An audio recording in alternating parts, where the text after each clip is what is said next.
combine both these, really into one, then the rise of the superhuman generalist in the age of AI comes out, right? So this, I'm going to introduce you to that. I was very excited when I saw this. Okay? I thought this was a magnificent vision of how we human beings should be operating in the coming era of the AI dominance, right? So information is multiplying. It is multiplying faster than the ability to observe it. So we are standing at crossroads as humanity, right? We have a lot of information coming at us, but we don't have the ability to observe it. So we have advanced artificial intelligence at our fingertips, yet many feel that they are overwhelmed, distracted, and anxious than ever. That's the human condition right now. So AI systems also, they grow more capable by the day, by the minute, by the second. But the human mind that must guide these systems of AI systems is losing clarity, stability, and wisdom. That's also our human condition. Okay? So something essential is missing. See, we don't need more data. We need more depth. We don't need faster intelligence. We need steadier awareness, right? So this is where a new archetype for the 21st century emerges. I'm going to call that as Santa Vivek. Santa means serenity. The serene Vivek means intelligence. The serene intelligence. Okay. The This is a AI awakened superhuman generalist. Okay. So that is how I came up with the title. And so why this archetype matters now is, see, the future will belong to those who can think across domains, not in narrow silos. You got to adapt all the domains. And then we got to feel deeply without being drowned by emotion. We don't want to be emotional, but we want to have the deep feeling for the humanity and where we are going. And then you got to be steady in the presence of chaos, right? And we have to be seeing clearly through all the chatter, all the noise. So I want to use AI as a compassionate collaborator rather than a compulsive crutch. See where I'm coming? So this is the essence of the superhuman genre, someone who brings together breadth of knowledge plus depth of awareness plus clarity of conscience.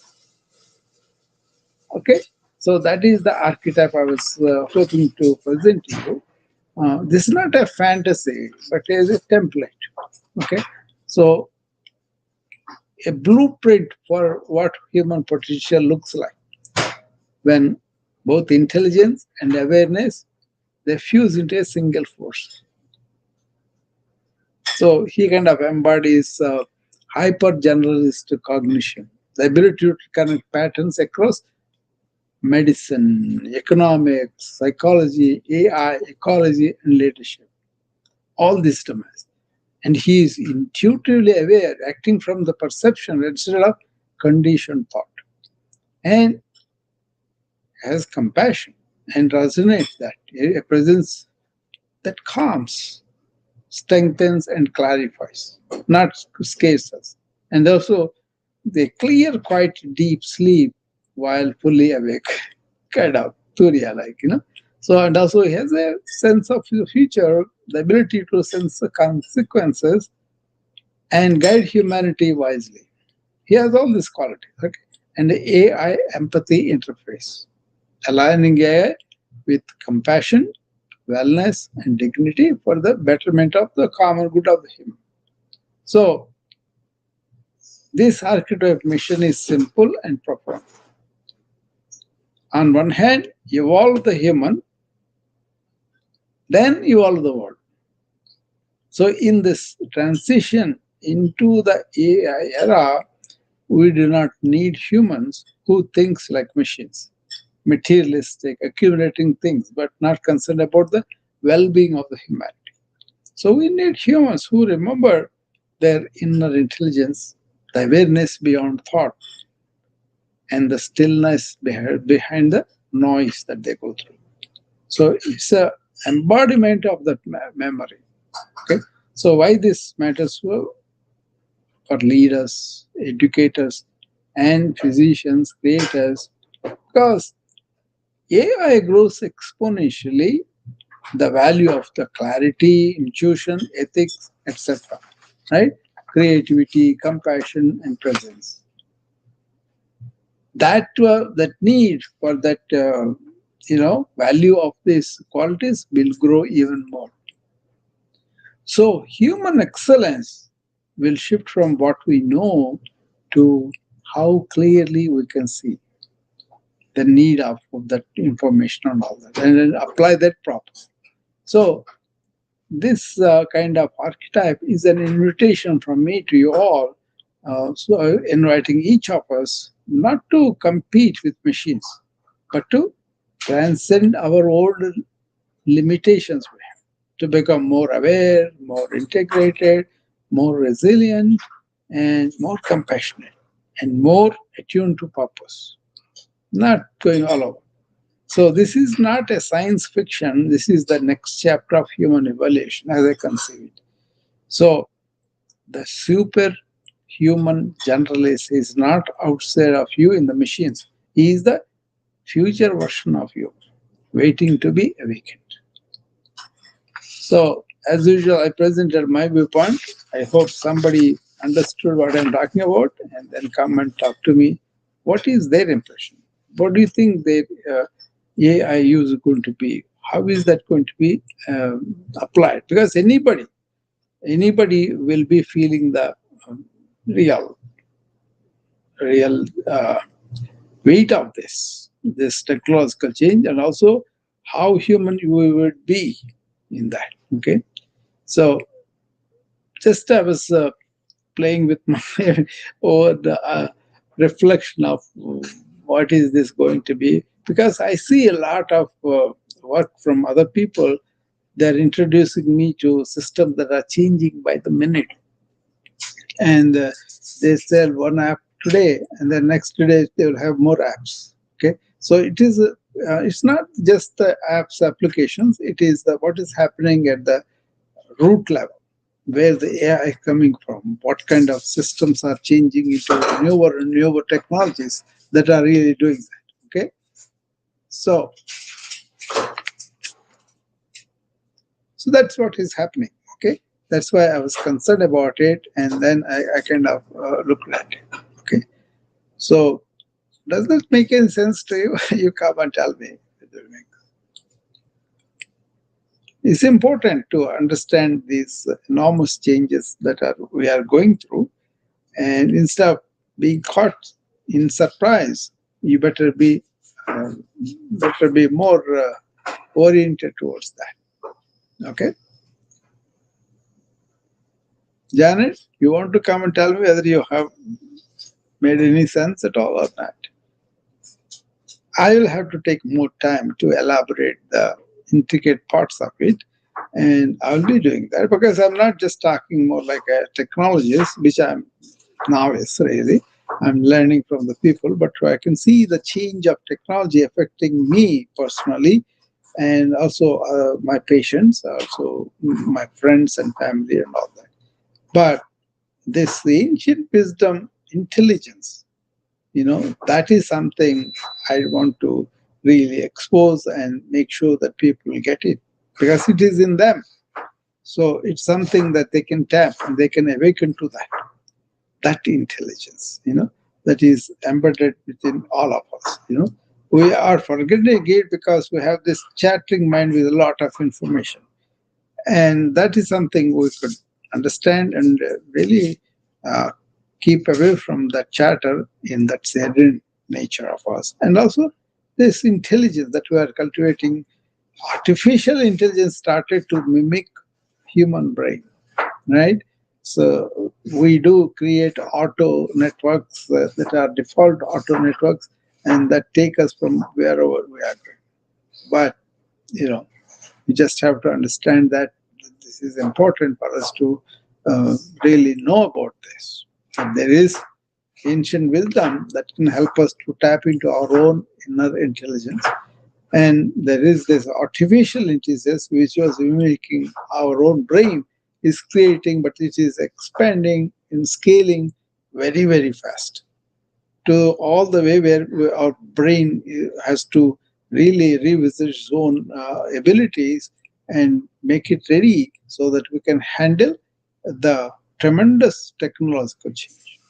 Okay, that's why I wrote this article in LinkedIn, and I was kind of looking at it as I am presenting it to you. And that article came mainly because there is a need to understand our external artificial intelligence machines are getting cleverer by the minute. And if that information is poured from there, it's going to be 10,000 times for what we are now. How is our human brain is going to handle? Out of these two facts that are growing artificial intelligence machines and also weakening human mind, how are we going to handle that? Is that a legitimate concern or not? It seems I'm the imagining these things, but not I'm afraid because I have a lot of faith in our human ability to measure up to the challenges, whatever we got. Maybe we lag behind a little bit in the beginning and we are hesitant to adopt it. But once we start to adopt the technology, we will make it a very useful tool. But some people, some bad actors will always act like trying to hurt us, right? That is there too. But then this is the archetype, I think, that's really going to be grown into eventually, if not each person, the corporate leader, the physicians, the lawyers, whoever is in the knowledge business will have to face the explosion of information. And also, what kind of mind are you employing to deal with that? This is going to be a fact of life. Okay, then either you avoid all that artificial intelligence machines, that is virtually not possible, or you enhance your own inner serene intelligence. Make sense what I'm talking about?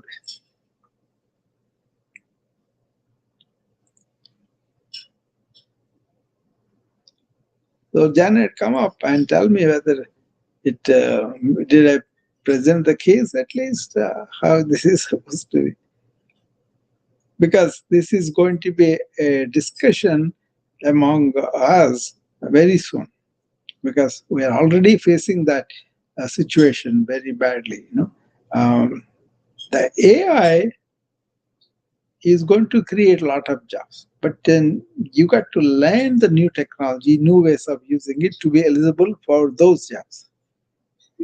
Or like that, you got to open up your mind and make it much more receiving the technology and using the technology properly. Then you can create a lot of jobs, so you can create a lot of opportunities for so many people. That's also there. But in the process, can you handle it? Do you have the mind, the brain for it? That's the question. That's where this archetype comes. Okay?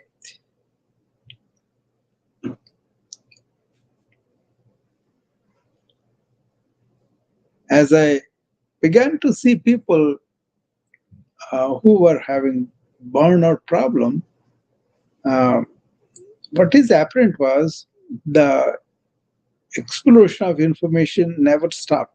It went on multiple times. Information was exploding. And instead of attending to the patients, they were drawn to document things, which was not there before, because they could write something small in the note and then they go. But now everybody wants according to their specialty and expertise put in a long note. So you got to read and respond to multiple uh, reports on the patient in your chart. You have calls from the radiology, and then so much material from lab work. There are real emergency panic values. We call them high potassium or high uh, commodine levels, whatever, right? If you don't attend to them, the patient will bleed to death, something like that. Or you will have heart problems and die from the high potassium and all that. So uh, those situations have risen much more because we can probe more, we can get more data.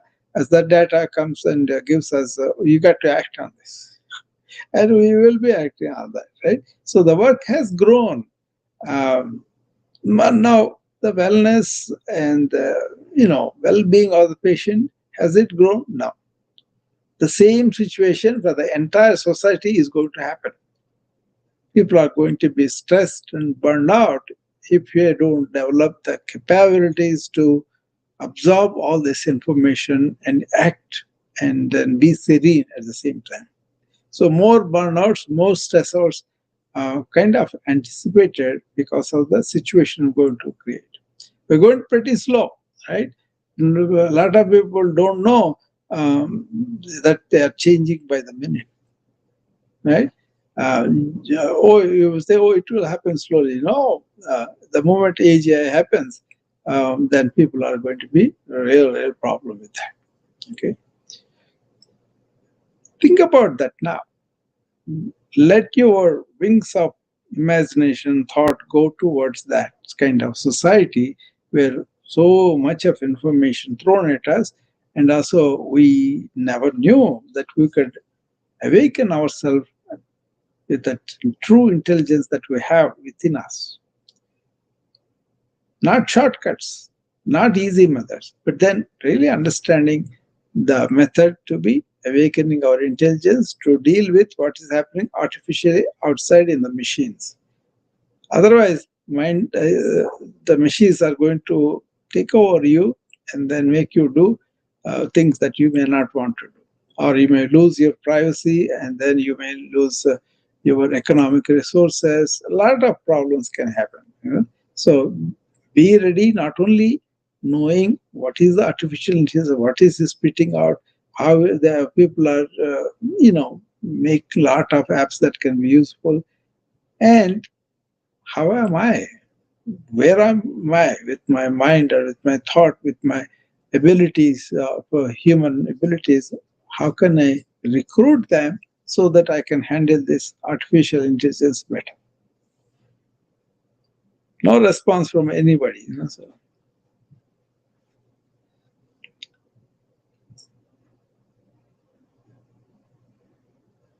either I'm really um, way far out, or uh, uh, I'm not clear, or I don't know. But basically, this atmosphere of information explosion and then mechanical mind is really going to cause a lot of problems unless you pay attention to it. So I'm not going to deride anybody. I'm just being, my human being self, and finding out a situation that will be needing some preparation, needing some understanding, and really getting into the situation now and is better than tomorrow. So in a way, this is also proactively being well.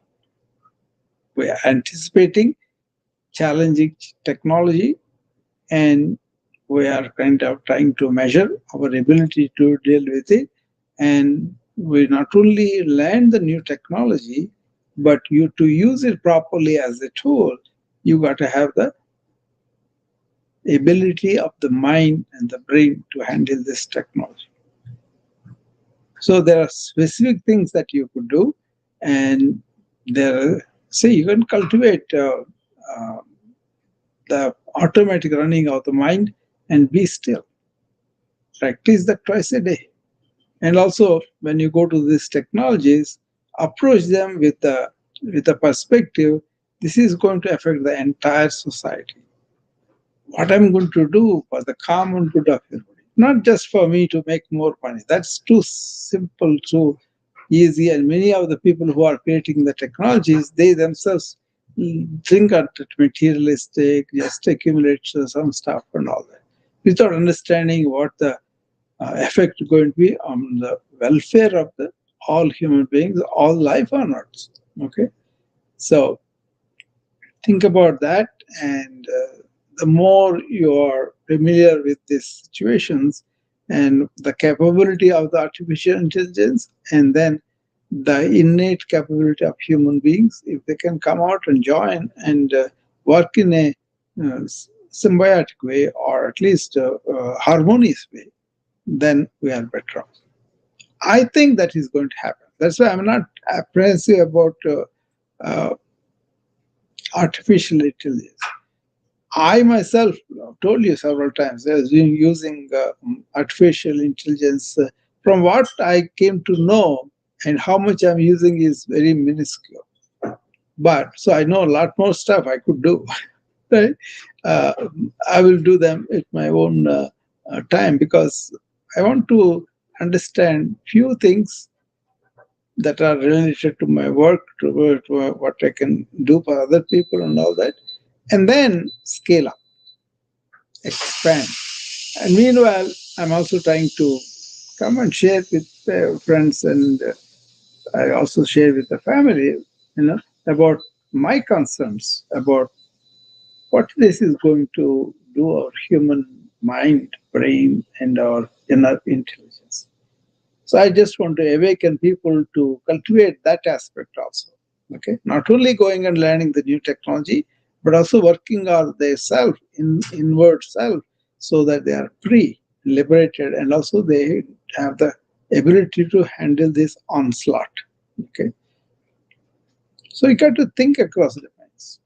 See, not in narrow silos, and you got to feel deeply without being drawn by the emotions. And you got to be steady in the middle of chaos, and you got to see clearly through noise, not being taken away by that. So you can use AI as compassionate collaborator rather than a compulsive crutch. So then you become the slave to the tool. You are not master of the tool. You don't use the tool properly. That's the danger. Okay. I expressed my concern. I expressed what should be done. Now, any questions, any comments, you can send them to me if you need to. Otherwise, I will be seeing you again whenever I have time. And if you engage in a dialogue, I could stay more. But if you are just want me to express for this for half an hour, 30 minutes, I have done that. So imagine how is this going to be in the future? The takeover by the machines, not in the movie sense, but in the sense of protocols dictating everything to you, your camera operating on your face all the time, like in China. It's happening right now, right? And they know everything about you, and they can call like they are your closed ones.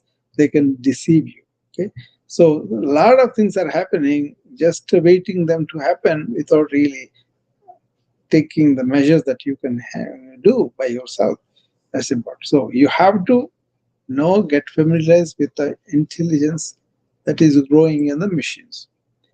But also, you got to reach inside and cultivate the intelligence, not just the theories, compression, or your ability to discern things, your ability to really understand what's going on, and act with the intent that it will be good for you and for your fellow human beings.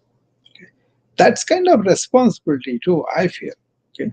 So that's why I come and talk about it. It's not about me. It's not about you guys have to say, oh, he's knowledgeable. That means nothing. What means is that people have taken up these kind of inner inquiry in the struggles, and then have the clarity, and are able to go through the life joyfully, and you know creating things and helping other causes and all that. Okay, so that is the intention of mine, and hopefully that makes sense. And I'll see you again later.